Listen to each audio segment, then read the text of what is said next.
All right, we're back, you guys. I missed you. All summer we were away, and now we're back for the Emmys. I had strong thoughts and feelings. Did you feel similarly? Strong thoughts and feelings. You know, I always got strong thoughts and feelings. Let's start with Nate. What were our specific thoughts about Nate Bargatze? I have a lot of thoughts and feelings. All of us do, as we just said. But I feel like I want to keep it short because I don't want to take money away from the Boys and Girls Club of America. I know. But we can go into that. That got real because it started fun and then got less really fun. depressing. Like most things in life. Yeah, I mean, you could see it dropping when Seth won for the studio. Let's take a look at that So clip. hard to watch. It's really dropping quick. Thank you so much. In all honesty, thank you so much. We couldn't appreciate this more. Thank you to you all, for real. Thank you, guys. Thanks to every executive out there. Thank you to the executives. Thank your executives.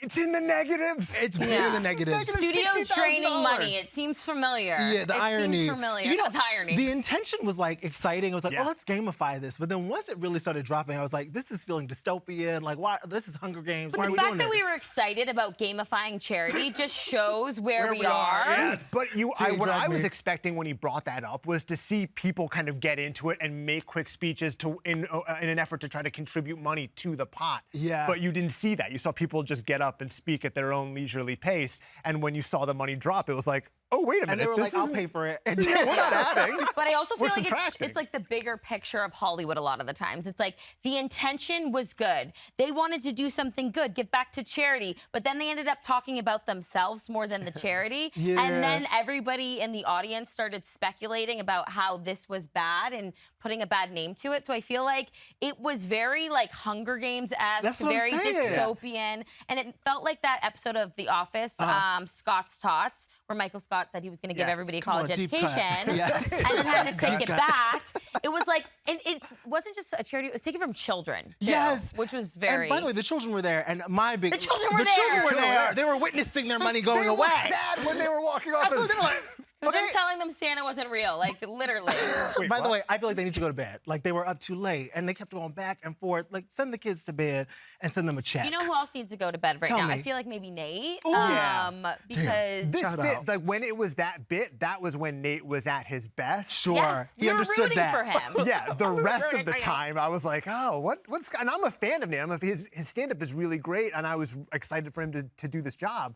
But man, it didn't land for me. Yeah, I don't know if he did the job. I don't know if he quite did the job. I don't know if he'll be back next year. You know what I'm saying? I'm not sure. And it wasn't just missing the mark on some things. It was literally missing the mark and like fumbling his words, missing his lines. So I feel like the name wrong of the people from Little Big Town when they were doing the Golden Glores. You just got the name wrong. The Golden Girls song, the tribute. Like, yeah. He needed to read that script a little bit, a couple more times, more times. And then also too, there was the John Oliver called him out in the middle of his speech. Was that real?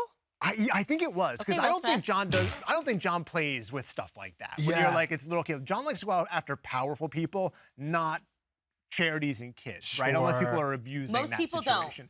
Yeah, Most exactly. people don't. Yes. And so when John got up, won, and said something along the lines of, F, Nate, this is a lot of money, and then Nate came out in his denim tuxedo and was like, I don't know what's going on right now. I had a joke about this. And then Sweeney came out. Let's look at this in sequence, and then we'll break it down. See, that is a lot of money for you, and as well. Thank you. Goodbye. And I guess you're allowed to curse on TV now. I like, it messed me up. I forgot. I have a blue jean tux on for some reason, and I forgot I don't know.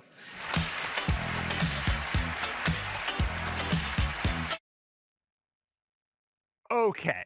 Let's do some Hollywood math. Let's break out the board. Let's put the red strings on it. Let's go conspiracy theory. Who wants to lead this off? Robin, this is you, Mama. Okay, here's my conspiracy theory. So when he was told to F off, which in my opinion isn't comedy, like the imitation and making fun of people is the biggest form of flattery. Sure. He did not take it that way. And when it comes to imitation being flattery, him imitating the jean ad that Sweeney did to introduce her, and then going back on it, leading to Sweeney entering, there was a lot. It was It's like he got so thrown by John Oliver calling him out on stage. He walks out in the jean outfit. He forgets what the bit is, and then nobody at home really, I don't think, probably either picked it up either. And then you see Sydney Sweeney come out, and you're like, oh, Sydney Sweeney, you were gonna make a jeans joke, and you pulled the ripcord on it because you got so tossed But how did out. he get flustered? I'm like, they're teleprompters. Like, how did he just like miss the bit altogether? But I don't think know. the suit or Canadian tuxedo Yeah, yes, that's what it would be. it was did look like the Canadian bit. tuxedo. I don't know. But then also at the same time, I feel like he could read the room, and not only was he taking money from children and messing up his lines, I don't know if he wanted to go into American Eagle jean territory. So he wanted to save himself a little bit. He wanted to save himself, I'm sure. And then adding Sydney Sweeney to walk out and giving an award to my favorite award of the night, I think cleaned it all up. But it got very messy. It was giving like a Love Island moment. There was a lot going. Bombshells. So I just feel was like into I it. started to feel like I was gonna use the word unsafe. It's not unsafe, but you know, like when you're like when you're nervous about somebody performing because you don't feel like watching somebody confident. on a high wire. Yeah, and so I felt like I started to feel nervous for Nate when he started to fumble. And with your host, you want them to feel like they're like we do. We take care of everybody, you know. And I didn't feel like he was confident enough, and I really hate that he got so rattled. I do, but I went to your point, or your favorite moment, seeing Owen Cooper win for Adolescence. So good. What an amazing kid! What a phenomenal performance. That was a great show. Beyond, I mean, he's living every 15-year-old's dream, not winning an Emmy, but accepting it from Sydney Sweeney. Talking about coming of age and adolescence, that moment. He's a man now. Yeah, he's a man now. He's a man now. My Sydney Sweeney, I understand there's a hype about her and respect to her. My Sydney Sweeney would be like Jodie Turner-Smith. You know what I'm saying? Like, that's who I want to accept my award That's from. who you're walking up Yeah, or against. Keke Palmer. Like, that's who I'm trying to accept my award from. But shout out to Sydney. You know, I get the hoopla. Yeah, let's take a look at Sydney presenting to Owen, and let's just like bask in that Yeah. The moment. Emmy goes to Owen Cooper, Adolescence.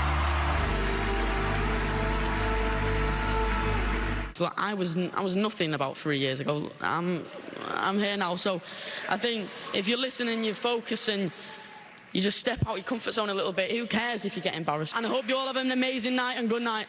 Can I just say, I'm sorry. Protect this kid at all costs. I mean, protect him, but he's like, I was nothing 3 years ago. The vets in the room are like, girl. I was nothing today. I was nothing Literally. this morning. You're 15, you took a couple drama classes. He was incredible. No shade. But also, like, I know the vets in the room were like, baby, it's taking us. I know. decades That's always to when they get give here. it to a kid, though. That's always like whether Yes. it's like hi, I was just a little kid a couple years ago. It's like you're a little kid You're still right a now. little kid. You ain't What got are you no rent to talking pay, about? love. Come But on. along with the pressure of having to make the speech short, so I feel like I'll give him a little grace in the I was nothing 3 years ago. I did think it was like such a It's tender sweet. and cute moment. Yes. And I feel like Paul Mescal is shaking in his boots at a Gracie Abrams concert because the next young, sad British actor. Yes. I don't know if he's from Ireland or, yeah. is coming up. And I just know A24 is like drooling over him. Sure. Like drooling over him, Oh, yeah. wanting to work with him. I feel like a lot of people in that room want to work with him. Worthy of And- that role. He's I mean, fantastic. Yeah. You could feel how excited everybody was for him. I mean, Sweet. he's that category. Javier Bardem, Bill Camp, Rob Delaney, Peter Sarsgaard, Ashley Wood. It was like Heavy hitters. Look at heavy hitters. Yeah. And there was a cute little video the day before of Jake Gyllenhaal. Owen had said that Jake was like his #1 actor. He was the biggest fan of Jake. Jake comes in to surprise him while he's taking photos at a hotel and gives him like a little good luck charm. I think we've got that. We've got that clip. Let's watch. It's just a lucky duck. Oh wow.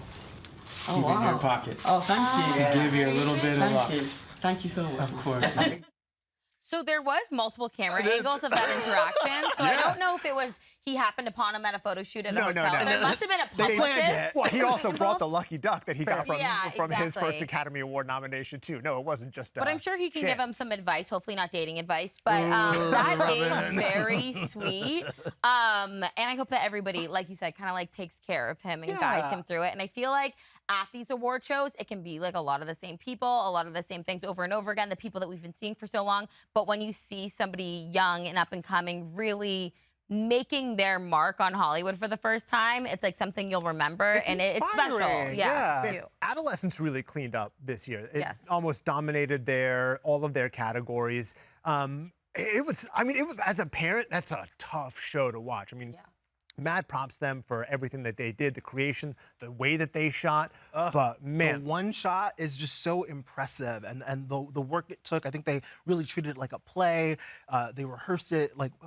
So they rehearsed it for a week, and then they would shoot it for a week, and they would shoot it once in the morning, once at night, and they would have to get the final one that they chose by the end of the week. And the school episode where there's so many children that needed to do this in one take. It took them to the very last day, but they got it last, which is amazing. What I loved about the show is that, to me, it brought back art. It's like, to me, why I got into TV, why I got into this business is because you want to create art and you want to do something that's exciting and cinematic. And to have such a cinematic show for television was super exciting. Yeah.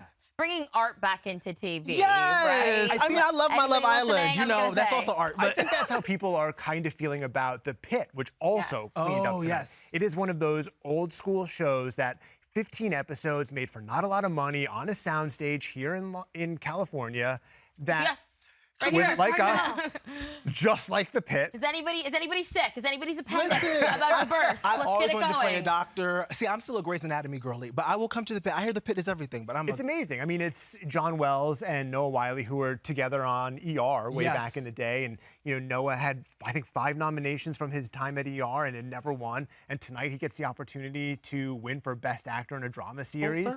And he's a real dude. I mean, this might be like, you know, if you're not in the industry, this might sound a little weird, but I interviewed him when the show was premiering, and he was down the street. They're shooting at Warner Brothers. On his lunch break, he came here to come do the interview. He was in his wardrobe. He's like, all right, we done? I got to go back and finish the day, and like drove back over and finished shooting the day of the show there. And the reason I say that's weird is like, most actors don't give up their lunch break, even if you're there on the set. And Noah's just that real dude who does stuff like that. Giving up craft services. Come on. To talk to you is, I feel like that's everything. The but it also shows it shows the hustle, which I think is like very impressive. But I also think this is something that I want to talk about in the sense of adolescence, The Pitt, all of these dramas that cover these big topics, sometimes uncomfortable topics, uncomfortable to watch, uncomfortable to talk about, dark topics. It's weird that that's the shows that we're drawn to in this time when things are dark. And I feel like a lot of the times TV is for escapism, but weirdly we find ourselves watching dramas and connecting with them. So I just feel like even tonight when they were showing the clips of The Pitt, or adolescents talking, oh, have you watched this? Like, I can't even watch The Pitt because it gives me a pit in my stomach. But I know that so many people are drawn to it for that reason. So I do love a good drama. I mean, I think dramas make you feel a little tingle in the pit, in the body. That wakes you up a little bit. I think also it allows you to have conversations about the hard things because you can watch it and then you can reference it, learn from it, grow with it. So I love a good drama. I mean, it's also nice for something like The Pit, which I know that they started because they were getting, John and Noah were getting letters from nurses and doctors during the first weeks and months of COVID when things were really dark. And so they wanted to create this as a love letter. Like, we have Grey's Anatomy. You had the first run of ER. No, I shouldn't say the first run. We had the run of ER. But it's, where the medical drama is sort of romanticized a little bit, And The Pit is this is what it's like now. It's real, it's gritty, like these are hard jobs. And so you are getting real life reflected back to you in a way that opens your eyes. The next time you're in the emergency room, you're like, oh, this is it. This is real life and death stuff. And speaking of it mirroring real life, wasn't he wearing a suit made of scrubs? Yes. By Figs, right? By the Figs company, yes. Which is incredible. I love that. Beautiful. I know. Not to brag, but I am going to brag. I did a guest spot on Abbott Elementary, and they shoot across from the Pit. And so all I saw was a bunch of bloody extras. And I was like, what the hell is this show? And they said, it's The Pit. And I haven't watched it still. But I just wanted to drop that in. That was actually me, the bloody extra. That was I just wanted me. to just sprinkle that in. Yeah. We got to shout out Catherine Lanasa. I hope I'm saying her name correctly. I loved her It would be dress. embarrassing if not. No, that was a severe bun, and I loved it. He had another performer who has been in dozens and dozens of things and is really getting this moment to shine because of a show like The Pit, which is Noah and then a bunch of other performers that might not be as well known as him, but are no less talented, and they're stepping up and they're getting their shine because of the work that they're all doing. Yeah, but I also feel like it's great to see those people win, even if they have been in the industry for a while and have been nominated, because a lot of times I feel like it's the same winners or the same shows I was gonna over and say, over it's again. the same shows in those categories. Like you notice it's the same 3 shows or the same 2 networks. And I mean, shout out to all of them because they all deserve their noms. But I'm like, is White Lotus the only drama on TV? Like, truly. Like, are there not? It is. It's weird how that shakes out, right? Yeah. Where it's, gosh, what was it for Best Supporting Actor? It was like, I'll count them. Parker, Natasha, Amy Lou Wood, and Carrie Coon. I had to look at my fingers. That's 4 of the 6 or 7 people that were in that category. And that's HBO. And then you had The Pitt, which is also still HBO. Max, yeah. And then who were the others? It was Patricia Arquette from Severance. Okay, so we had and Apple. Julianne Nicholson from Paradise. Oh, no. Oh, Hulu. Okay. Yeah. See, But naming all the streamers, Yes. there are so many shows out there because of the streaming services. So, and that's what everybody talks about, how there is so many shows, almost too many shows. So shouldn't there be yet more we're having diverse the same, nominations? Like nominations. And I feel like, don't they say in parenting books that not everybody should get like a participation award? I feel like White Lotus, when you're on the show, your participation award is an Emmy nomination. Ooh. And I would take it. Yeah. I would take it. And they're all quite talented and very Yes. deserving. Of course. But you're just like, there's more shows than these 3, right? That's true, but this is very much like the political aspect of Yes. this conversation, though, which is Talk like, about it. yeah, the way that the timing at which they release shows during like when the nomination window is about to come. Because are you guys members of the TV Academy? I think I am, actually. I'd be paying those bills. Okay, so we should be asking you then, man. Why? Please don't ask me nothing. I was gonna say, I have a Nordstrom account. I'm not a part of the TV Academy, I don't think. When you I go forgot through, my password if it I am. comes through as like, all of the people who have submitted themselves is on a website. Imagine this is a computer. I'm seeing it. All of the names of the people who have submitted themselves in the Best Supporting Actress category, and you go through and you mark the ones, and then they tabulate like the top contenders, and that's how it is. So it's not just a small committee selecting who's going to be in the nominations. It is a large voting body that distills it down into a small group of people. But they I just also all feel like- pick the same people. Because they're not watching all the shows. You know what I'm saying? There's like too many shows word. to watch, so you can't catch everybody's work. So everyone's watching White Lotus, you know? Yes, that's true. I mean, also special shout out to the studio, which sort of broke Yes. the Hacks and the Bear stranglehold on the comedy series with And is an the Bear actual a comedy? comedy. Is the never Bear know. a comedy? I don't know. We'll never know. I love But that the show, studio is, and they won it, and so I'm stoked for them because that is another was a great phenomenal show. show. Lots of like long takes. I also really liked the anniversary set pieces. If That we're was talking my about things that we favorite did like. part. Which is your favorite anniversary set piece? I have to say Gilmore Girls Okay. because I'm a Gilmore Girls fan. I know I've seen people comment on the show that I talk really fast, but it's because I learned it from Gilmore Girls, okay? I don't I watch learned it. it My from husband- I watching learned it you. from Gilmore Girls. My husband loves Gilmore Girls. He continues to binge it over and over and over. But It is I've never the seen it. best, and you've never seen it, but you did comment on their chemistry. You They were have like, great chemistry. They do the and that back is and forth. The show. It gives me And I don't want to Shondaland keep energy. kicking Nate Bargatze while he's down, but like there was a weird moment where he was like, and now the women from Gilmore Now or something what like was that. that And about? not It's the like, name if of you the ever show. even signed on to any streaming service, Gilmore Girls is usually like the first one at first- the top.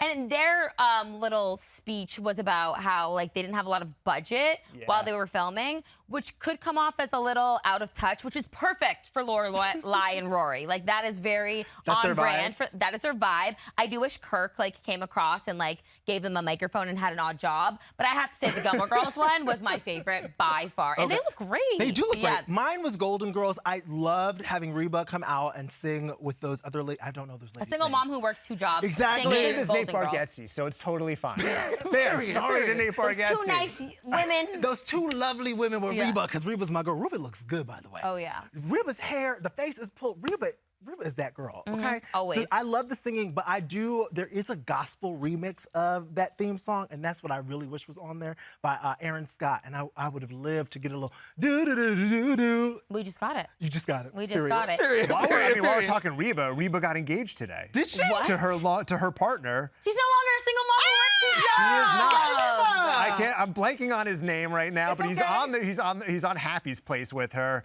That's Can all we right. quick? Somebody look up Jordan, Who's producer Reba Jordan. Can you look marrying? up who? Look at her in that. Rex. Rex. Yes, Rex. Rex. Thank you. I love a name like Rex. is the- Rex is the sounds like man, he by the way. pounds down. So, But yeah. also the way that like they finished that bit and she just trucked it over. She was ahead of them. She She's was like, like "Come on, gesturing girls." for the mic to come up quicker as she was like running over But the thing to about it. Golden Girls really quickly that I have to tap into, like they were in their early 50s on the show, and just like not to age or bring anybody's age, but like Victoria Beckham, Angelina Jolie, like they're in their early 50s. Yeah, 50s is different So now. 50s is very different now. Angela Bassett is 67, and she do not look 67. Okay, It's a very what would different- you give to see that version of the Golden Girls? With though? Victoria Beckham. Victoria, Angelina Jolie. Angela Bassett, who's the fourth Sydney one? Sweeney. Ow! No, I'm kidding. Which part is Sydney Sweeney? Sydney Sweeney's like Yeah, you the... just throw her in there like everybody does. Sophia, we'll put her in the They dress Yeah. her up. Yeah, she's the oldest Exactly. one. Exactly. Yes. And of course, the SVU. Oh, yeah. No, but before that, Tell me. Survivor. Survivor. The Survivor bit. Yes. That was good. I haven't watched that since was season fun. 2. I wanted Boston Rob to come out. From the because- Traitors, that's how I know him. From the Traitors. That's Right. my show. Yeah, Traitors is Traitors amazing. is my show. Shout out But to Owen the Cooper. Survivor set was to talk about competitive reality show, and Traitors won that, which was great. Yes. But I do want to see Kathy Bates on Traitors because I saw her and Alan Cummings present together. Yeah. Can we talk about it? Casting, everybody, put her on it. Please put her Kathy on Bates it. looks stunning. I love. We're big fans. If you're not with We're us, gonna make t-shirts. We're big fans of I'm Kathy promoting Bates. that lockdown, and they Yeah. know. They follow me now, and they're like, Do they really? They're like, thank you for shouting out No the show. way. Absolutely, I'm like, I love y'all so much. I love Kathy Bates. I watch it. The last episode I watched, not to go on this tangent, was all about old people having sex, and I lived. That's your demographic. That's your That's my algorithm? demo. We don't talk Yeah. about that enough because I want to know that when I'm in my 70s and 80s, that I can still get it in. You know what I'm saying? 100%. Y'all care about that? 100%. Okay. I care about it. Okay, I that's care what I'm about saying. When it. you're getting it in when you're 70? In my 70s and my 80s, I want to know that I can still get it in. Well, I can and on the still new get it in. Golden Of course you Girls can. reboot that we're doing, they'll talk about it. Well, they'll talk about Al it. Pacino is still having babies. Exactly. So, okay, there you go. I don't want the babies, but And that may be a mystery in some cases. I don't know how to transition it. I Oh don't want my to say that gosh. having babies with their older is a mystery, but like the SVU said, the SVU said. that was quite the transition. Yeah, I did not mean to do that. That was a hard right. Yeah. That's what you said was lovely. We had Chris Maloney, who, by the way, is the sexiest man ever, and also like he sounds like a Rex. He pounds down. Yeah, he looks like a Rex. He looks like a Rex. He looks like Yeah. a Rex. Now, I don't mean to objectify the man, but he is still fine, and I'm glad he's back on SVU. I do want to shout out his posture. I don't know if you noticed, but when he was standing there, the legs were wide apart, and it really did something for me. Have you met him in person? No. He's a big dude. I know he He's is. I would he's climb. a man. Are we allowed to talk about that here? Recap. I would climb him. Period. Hey, he knows it. Listen, the thing is, Chris knows what he's doing. He knows his demo. It's ladies and gays. He knows that. Yeah, and we could talk about that truly forever. Absolutely. Yeah, but I think this is Are we done? I think this is the it. Is there anything left on the table you guys want to I mean, I have discuss? plans with Rex later to celebrate the engagement. Ask Rex to me after. I'm not sure. I guess that's everything. We didn't talk about Ice Cube. Ice T, my God, don't mess up the ices. And that's why. We'll and cut that's it there. why. We'll cut it there. That's why, Nate. That's why, Nate. We got to wrap this All up. right. I'm not trying to We get in will be trouble. back. We will be back next year, right? Yeah. Oh my God, next year? Next year. Can we have dinner between? I would love that. Okay, beautiful. Let's do Call it. the Resi. Beautiful.